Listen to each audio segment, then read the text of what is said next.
yourself. Express yourself.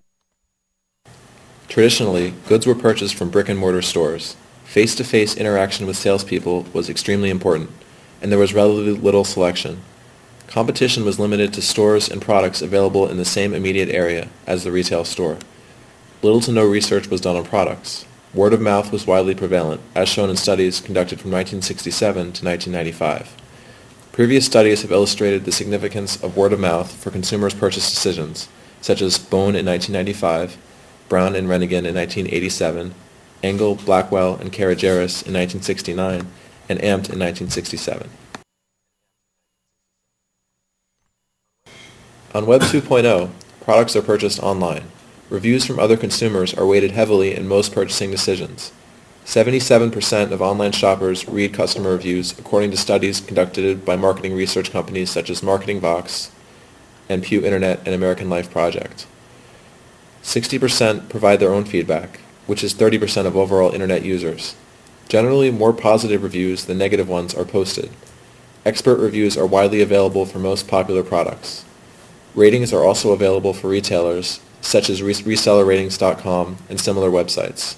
Highly competitive pricing, promoted by sites such as Frugal, show the consumer the lowest available price on the entire Internet, which makes competition extremely stiff for all online retailers. User-posted content, known as CGC, consumer-generated content, has become extremely popular on Web 2.0. 6 out of 10 consumers prefer websites with peer-written reviews. Vendors who feature customer reviews generally make more money, according to studies conducted in 2007 by Forrester Research and eMarketer. Users add useful information about products that are not provided by the manufacturer in product descriptions, which can also be extremely beneficial to the consumer. According to several graphs produced by eMarketer in 2008, credible sources of information about a company can be extremely important in determining purchasing decisions by consumers. People often prefer to read reviews by people that they consider similar to themselves. Additionally, financial and industry analysts have extremely high ability to persuade users to buy a particular product. The least likely source of information that will lead to a purchase would be a blogger or a CEO of a company, because those two sources are seen as unreliable or not able to be trusted by the consumer. Out of the factors that online shoppers look for in determining their purchasing decisions, most look at pricing, with 80% responding to the eMarketer survey saying that pricing is the most important factor in online research. The second most important factor is product descriptions, followed by product availability, customer reviews, and recommendations.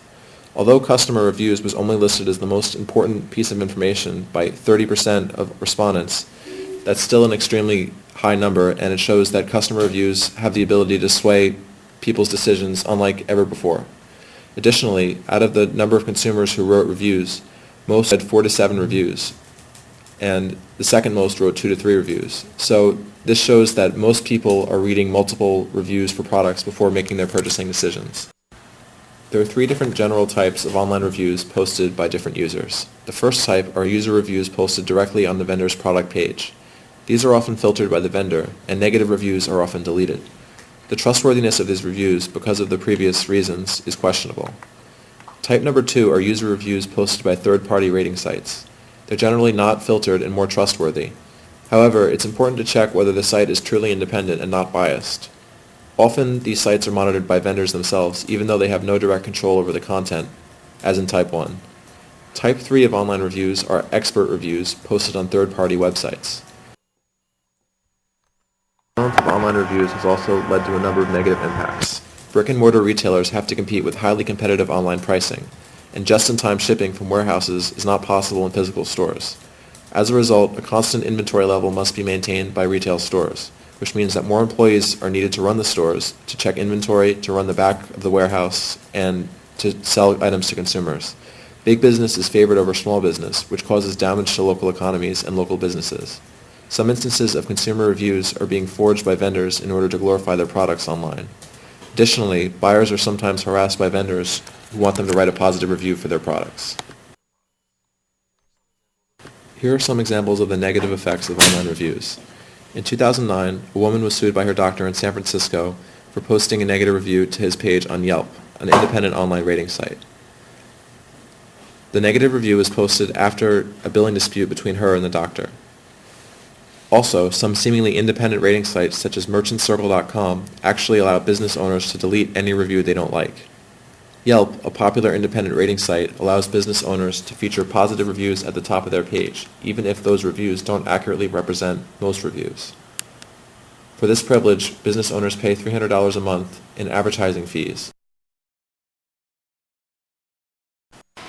In National Public Radio's webcast, Choosing a Doctor in the Digital Age, NPR explains how more and more people are using online review sites when choosing a doctor. Dr. Vail Reese, a dermatologist based out of San Francisco, claims that over 50% of his patients find him through Yelp.com. Potential patients can read his reviews on Yelp when deciding whether or not to choose his services. Patients that have visited him before often write detailed reviews critiquing the nurses, billing process, and their communication with the office. Consumers tend to prefer reviews written by other consumers because insurance companies often recommend the cheapest medical care available. Some other sites that offer medical reviews are findadoc.com and doctorscorecard.com. Carson said I'm going to Azkaban now. Here we see an online review that is directly from Dr. Reese's website. This demonstrates, as a physician, he encourages his patients to read and write reviews about his practice. There are some negative implications of online reviews that need to be discussed. Most reviews tend to be skewed because people who had very positive or very negative experiences are the people writing the reviews. We feel that these types of reviews are the most informative, and based on statistics, if there are enough reviews on a product, the average rating will balance out these extreme reviews. Also, insurance companies are skewing reviews that favor cheaper doctors and medical care. This forces the user to be aware of situations like this. Also, some doctors are forcing patients to sign contracts stating they won't post reviews online. Medical offices are hiring third-party companies to monitor what is being said about their company.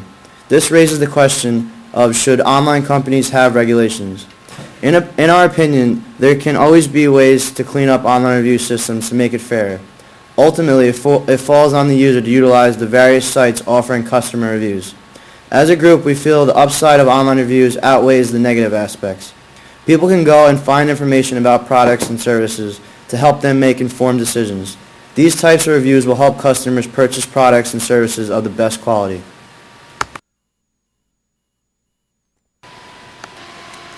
Cosmetic Lift, which is a cosmetic surgery company out of New York, was found guilty of astroturfing. New York State Office of Attorney General defines astroturfing as a process by which employees pose as independent consumers to post positive reviews and commentary to websites and internet message boards about their own company. This company used message boards, blogs, and even created the website myfaceliftstory.com that was allegedly created by a very happy customer. It was investigated and the company was fined $300,000. This exemplifies how online reviews are monitored. Therefore, people cannot simply post positive reviews about themselves.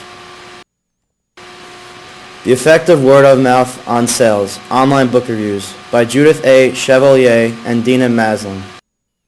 The author's study analyzed customer reviews of books from Amazon.com and BarnesandNoble.com. Their study collected data in 3 time periods, May 2003, August 2003, and May 2004. Each month had about a 2-day span. The author's findings suggest reviews from both sites are mostly positive. However, the reviews from Amazon are longer and more abundant. Furthermore, an improvement in the book's reviews lead to an increase in relative sales at the site. 1-star reviews are more influential than 5-star reviews.